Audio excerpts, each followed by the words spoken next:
They will not hook up with a dude they met in a van 20 minutes ago in logic world. That does not happen in logic world. That does not happen in, so what do you do?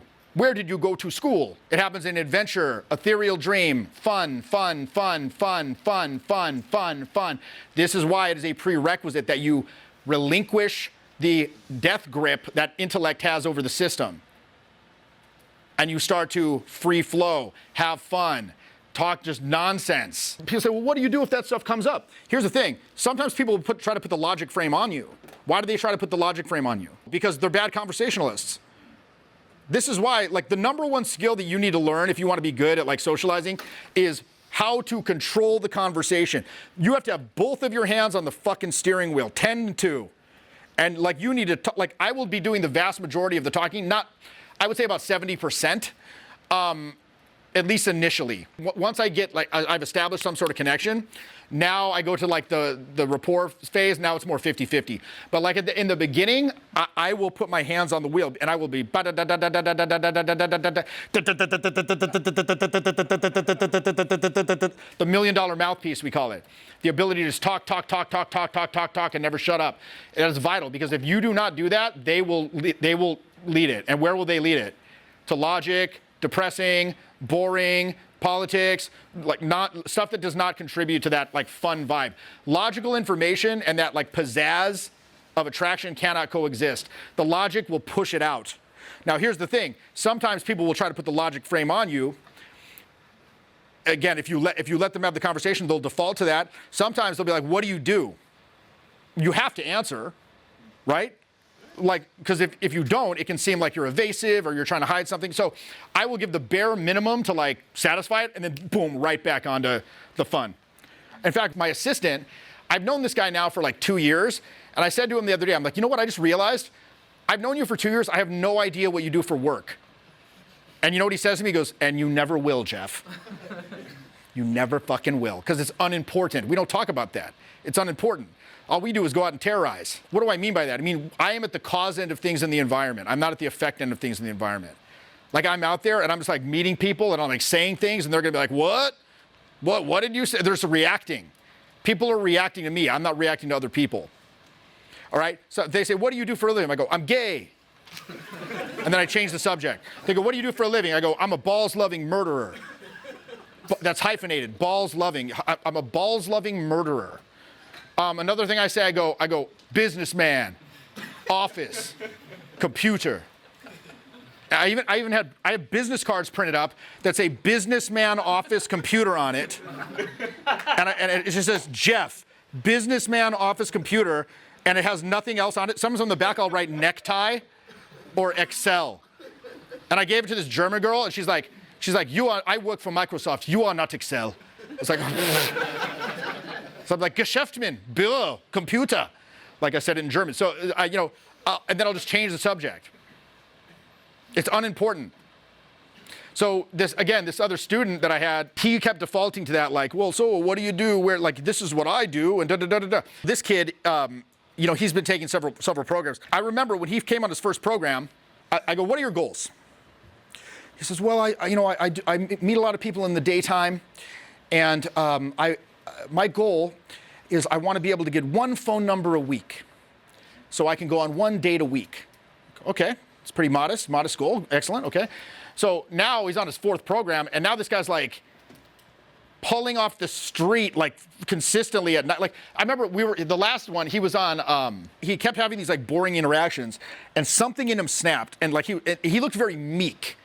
He was like a kind of a small guy, very meek, but something, he kept getting these nice to meet you. Something in him just was enough. And so it was the end of the night, what we call the twilight zone, where, like, the clubs have closed, they're not letting anyone in, it's like last call, people are milling about on the street.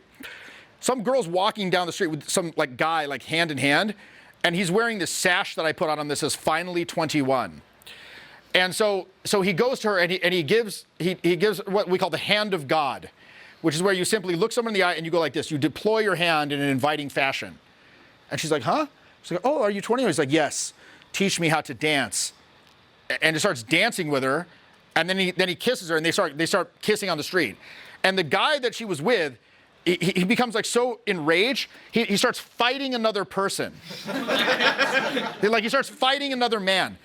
And the girl's like, oh my God, so embarrassing. And then they get into some Uber, and she's like, come with me. They get into some Uber. Her daughter arrives, who she was out with some other guy, and they get in the Uber, and he's sitting in the back seat between the daughter and the mother. He's like kissing the mother. The daughter's like talking to this guy. She gets a phone call from the dude that she was with, and it turns out it's the friend of that guy in the front seat that the daughter was going with. And so she goes, here, gives it to the friend. She goes, here, answer the call. Tell him I like girls so he doesn't feel bad.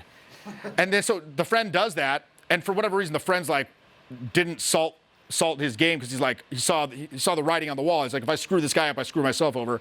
So she takes him to Marin, and then they hook up. So he comes, I'll never forget this. He comes in the next day, the final day, and he's like, he's like a changed person. He's like, oh shit, this is easy. This shit is so fucking easy. So anyway, long story short, he's been doing this like pretty consistently now. And so he went, he's on my mentoring too. And so he reported he went to the mall, and he like met someone on a Wednesday at the mall, and he took her to like on some like little instant date, and then they went and they hooked up. And he's like, I realized I didn't even know her name until we were back at my house. I still don't know what she does for a living. Why? Because I don't ask those questions anymore. It's not relevant. She was visiting from Mexico. She was just on vacation. She's having a good time.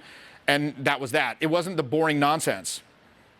I had another student who, he wasn't really into this whole, like dating aspect of all of this stuff. He was kind of more, I just want to get better social skills, which, is awesome. You will coming on the program for sure, because there's nothing like rolling around with the energies in real life. That's the only way to really get it. So anyway, long story short, he was 21 years old. And so we were out in the gas lamp, and he met some girl outside of the club, like, again, same situation, end of the night. And he came back, and he's like, oh my God, I got my first kiss. And he got his first kiss ever.